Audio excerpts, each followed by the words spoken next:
गीता में 18 अध्याय है और 700 श्लोक है। इसी ज्ञान रूपी महासागर की कुछ बूंदें सागर के रूप में यहाँ प्रस्तुत की गई है। इस बूंदों को ग्रहण करके आप अपने जीवन को आशाओं से भरे सुख एवं संपन्नता से परिपूर्ण जीवन जिए। महाभारत के युद्ध के समय कुरुक्षेत्र की रणभूमि में भगवान श्री कृष्ण ने अर्जुन को जो उपदेश दिया है, उन्हीं उपदेशों का संकलन है श्रीमद् भागवत गीता। असल में यह उपदेशों का संकलन प्रश्न और उत्तर के रूप में है।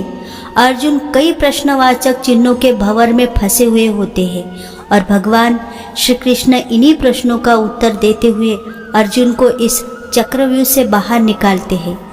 भगवत गीता ही है जो आधुनिक युग में समस्याओं से घिरे हुए मनुष्य को एक कर्मशील जीवन जीने के लिए प्रेरित करती है। गीता ऐसे प्रेरणादायक संदेशों का महासागर है जो जीवन से निराश हुए मनुष्य को आशाओं से भर देती है। ठीक उसी प्रकार जिस प्रकार भगवान श्री कृष्ण ने अर्जुन की निराशाओं को दूर किया और उसे युद्ध लड़ने के लिए प्रेरित किया, आज की इसे भाग दौड़ती जिंदगी में उसके मन को, उसके आत्मा को अगर कोई शांत, स्थिर और प्रसन्नचित रख सकता है तो वो है भगवत गीता। जातस्य हि ध्रुवो मृत्यु ध्रुव जन्म मृत्युश्च तस्मादपरिहार्य नत्व शोचितुमर्हसि। अर्थात जन्म लेने वाले की मृत्यु निश्चित है और मरने वाले का जन्म निश्चित है, इसलिए जो अटल है, अपरिहार्य है, उसके विषय में तुमको शोक नहीं करना चाहिए। अपकीर्ति मृत्यु से भी बुरी है। नरक के 3 द्वार होते हैं, वासना, क्रोध और लालच। परमात्मा को प्राप्ति के इच्छुक ब्रह्मचर्य का पालन करते हैं। एक ज्ञानवान व्यक्ति कभी भी कामुक सुख में आनंद नहीं लेता। कोई भी इंसान जन्म से नहीं बल्कि अपने कर्मों से महान बनता है। प्रबुद्ध व्यक्ति के लिए गंदगी का ढेर पत्थर और सोना समान है। कर्म मुझे बांधता नहीं क्योंकि मुझे कर्म के प्रतिफल की कोई इच्छा नहीं। जिस प्रकार अग्नि स्वर्ण को परखती है, उसी प्रकार संकट वीर पुरुष को। समय से पहले और भाग्य से अधिक कभी किसी को कुछ नहीं मिलता है।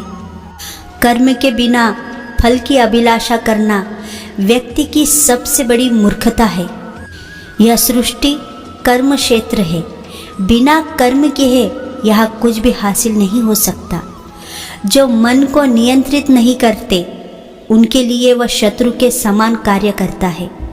जो दान बिना सत्कार के कुपात्र को दिया जाता है वह तमसदान कहलाता है।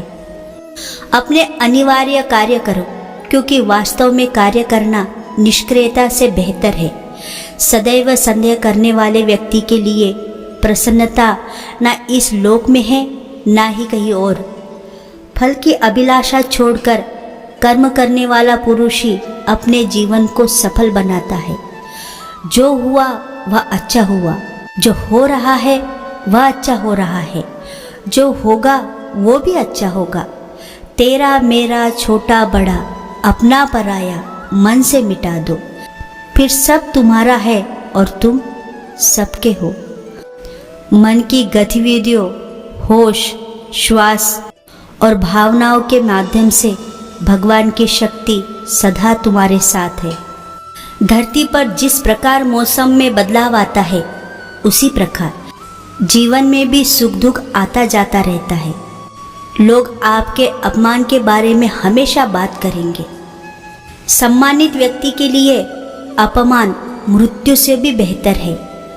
आत्मज्ञान की तलवार से अपने हृदय से अज्ञान के संदेह को काटकर अलग कर दो। उठो, अनुशासित रहो। सफलता जिस ताले में बंद रहती है वह 2 चाबियों से खुलती है। एक कठिन परिश्रम और दूसरा दृढ़ संकल्प। मैं भूतकाल, वर्तमान और भविष्यकाल के सभी जीवों को जानता हूँ, लेकिन वास्तविकता में मुझे कोई नहीं जानता है। जो दान कर्तव्य समझकर बिना किसी संकोच के किसी ज़रूरतमंद व्यक्ति को दिया जाए वह सात्विक माना जाता है। जो पुरुष सुख तथा दुख में विचलित नहीं होता और इन दोनों में समभाव रहता है वह निश्चित रूप से मुक्ति के योग्य है। कर्म वही फसल है जिसे इंसान को हर हाल में काटना ही पड़ता है। इसलिए हमेशा अच्छे बीज बोए ताकि फसल अच्छी हो। जो लोग भक्ति में श्रद्धा नहीं रखते वह मुझे पा नहीं सकते।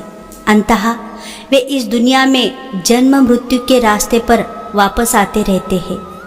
मैं धरती की मधुर सुगंध हूँ, मैं अग्नि की ऊष्मा हूँ, सभी जीवित प्राणियों का जीवन और सन्यासियों का आत्मसंयन भी मैं ही हूँ। वह जो सभी इच्छाएं त्याग देता है, मैं और मेरा की लालसा और भावना से मुक्त होता है, उसे शांति प्राप्त होती है। मेरे लिए ना कोई घृणित है ना प्रिय, किंतु जो व्यक्ति भक्ति के साथ मेरी पूजा करते हैं वो मेरे साथ है और मैं भी उनके साथ हूँ। मनुष्य को जीवन की चुनौतियों से भागना नहीं चाहिए और ना ही भाग्य और ईश्वर की इच्छा जैसे बहानों का प्रयोग करना चाहिए। मनुष्य को परिणाम की चिंता किए बिना, लोभ लालच बिना एवं निस्वार्थ और निष्पक्ष होकर अपने कर्तव्य का पालन करना चाहिए। जिस तरह प्रकाश की ज्योति अंधेरे में चमकाती है, ठीक उसी प्रकार सत्य भी चमकता है। इसलिए हमेशा सत्य की राह पर चलना चाहिए। जिस मनुष्य के अंदर ज्ञान की कमी और ईश्वर में श्रद्धा नहीं होती, वो मनुष्य जीवन में कभी भी आनंद और सफलता को प्राप्त नहीं कर पाता। जब जब इस धरती पर पाप, अहंकार और अधर्म बढ़ेगा तो उसका विनाश कर धर्म का पुनः स्थापन करने हेतु मैं अवश्य अवतार लेता रहूँगा। वह व्यक्ति जो अपने मृत्यु के समय मुझे याद करते हुए अपना शरीर त्यागता है वह मेरे धाम को प्राप्त होता है और इसमें कोई संशय नहीं। जन्म लेने वाले के लिए मृत्यु उतनी ही निश्चित है जितना कि मृत्यु होने वाले के लिए जन्म लेना। इसलिए जो अपरिहार्य है उस पर शोक मत करो। वह जो वास्तविकता में मेरे उत्कृष्ट जन्म और गतिविधियों को समझता है वह शरीर त्यागने के बाद पुनः जन्म नहीं लेता और मेरे धाम को प्राप्त होता है। जो होने वाला है वो होकर ही रहता है और जो नहीं होने वाला है वह कभी नहीं होता। ऐसा निश्चय जिनकी बुद्धि में होता है उन्हें चिंता कभी नहीं सताती है। अपने परम भक्तों जो हमेशा मेरे स्मरण या एक चित्त मन से मेरा पूजन करते हैं, मैं व्यक्तिगत रूप से उनके कल्याण का उत्तरदायित्व लेता हूँ। जो कोई भी व्यक्ति जिस किसी भी देवता की पूजा विश्वास के साथ करने की इच्छा रखता है, मैं उस व्यक्ति का विश्वास उसी देवता में दृढ़ कर देता हूँ। अच्छे कर्म करने के बावजूद भी लोग केवल आपकी बुराइयाँ याद रखेंगे। इसलिए लोग क्या कहते हैं इस पर ध्यान मत दो, तुम अपने कर्म करते रहो। मानव कल्याण ही भगवत गीता का प्रमुख उद्देश्य है। इसलिए मनुष्य को अपने कर्तव्य का पालन करते समय मानव कल्याण को प्राथमिकता देना चाहिए। इतिहास कहता है कि कल सुख था, विज्ञान कहता है कि कल सुख होगा, लेकिन धर्म कहता है कि अगर मन सच्चा और दिल अच्छा हो तो हर रोज सुख होगा। क्रोध से भ्रम पैदा होता है, भ्रम से बुद्धि व्यग्र होती है। जब बुद्धि व्यग्र होती है तब तर्क नष्ट हो जाता है। जब तर्क नष्ट होता है तब व्यक्ति का पतन हो जाता है। अपने आप को ईश्वर के प्रति समर्पित कर दो, यही सबसे बड़ा सहारा है। जो कोई भी इस सहारे को पहचान गया है वह डर, चिंता और दुखों से आज़ाद रहता है। मनुष्य को अपने कर्मों को संभावित परिणाम से प्राप्त होने वाली विजय या पराजय, लाभ या हानि, प्रसन्नता या दुख इत्यादि के बारे में सोचकर चिंता से ग्रसित नहीं होना चाहिए। तुम क्यों व्यर्थ में चिंता करते हो? तुम क्यों भयभीत होते हो? कौन तुम्हें मार सकता है? आत्मा न कभी जन्म लेती है और ना ही इसे कोई मार सकता है। यही जीवन का अंतिम सत्य है। जिसने मन को जीत लिया है उसने पहले ही परमात्मा को प्राप्त कर लिया है, क्योंकि उसे शांति प्राप्त कर ली है। ऐसे मनुष्य के लिए सुख दुख, सर्दी गर्मी, मान अपमान एक से है। श्रेष्ठ पुरुष को सदैव अपने पद और गरिमा के अनुरूप कार्य करना चाहिए, क्योंकि श्रेष्ठ पुरुष जैसा व्यवहार करेंगे तो इन्हीं आदर्शों के अनुरूप सामान्य पुरुष भी वैसा ही व्यवहार करेंगे। युक्ताहारी विहारस्य युक्त चेष्टस्य कर्मस्यु युक्त स्व प्रावबोधस्य योगो भवति दुःखः। अर्थात जो खाने सोने, आमोद प्रमोद तथा काम करने की आदत में नियमित रहता है वह योगाभ्यास द्वारा समस्त भौतिक क्लेशों को नष्ट कर सकता है। ना तो यह शरीर तुम्हारा है और ना ही तुम इस शरीर के मालिक हो। यह शरीर 5 तत्वों से बना है, आग, जल, वायु, पृथ्वी और आकाश। एक दिन यह शरीर उन्हीं 5 तत्वों में विलीन हो जाएगा।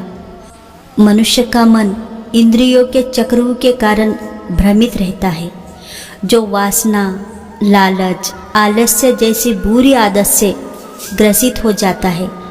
इसलिए मनुष्य का अपने मन एवं आत्मा पर पूर्ण नियंत्रण होना चाहिए। मनुष्य को अपने धर्म के अनुसार कर्म करना चाहिए। जैसे विद्यार्थी का धर्म है विद्या प्राप्त करना, सैनिक का धर्म है देश की रक्षा करना आदि। जिस मानव का जो कर्तव्य है उसे वह कर्तव्य पूर्ण करना चाहिए। मैं सभी प्राणियों को एक समान रूप से देखता हूँ। मेरे लिए ना कोई कम प्रिय है ना ही ज़्यादा, लेकिन जो मनुष्य मेरे प्रेम पूर्वक आराधना करता है वो मेरे भीतर रहते हैं और मैं उनके जीवन में आता हूँ। तुम्हारा क्या गया जो तुम रोते हो? तुम क्या लाए थे जो तुमने खो दिया? तुमने क्या पैदा किया था जो नष्ट हो गया? तुमने जो लिया यहीं से लिया, जो दिया यहीं पर दिया। जो आज तुम्हारा है किसी और का होगा, क्योंकि परिवर्तन ही संसार का नियम है। जो मनुष्य जिस प्रकार से ईश्वर का स्मरण करता है उसी के अनुसार ईश्वर उसे फल देता है। कंस ने श्री कृष्ण को सदैव मृत्यु के लिए स्मरण किया तो श्री कृष्ण ने भी कंस को मृत्यु प्रदान की। अंततः परमात्मा को उसी रूप में स्मरण करना चाहिए जिस रूप में मानव उन्हें पाना चाहता है। असह्य महाबाहो मनि दुर्निग्रह चलनम अभ्यासेन तु कौतय्य विरागेन च गृह्यते। अर्थात हे महाबाहो, निसंदेह मन चंचल और कठिनता से वश में होने वाला है, परंतु हे कुंती पुत्र, उसे अभ्यास और वैराग्य के द्वारा वंश में किया जा सकता है। राधे राधे। जय श्री कृष्ण, जय श्री कृष्ण।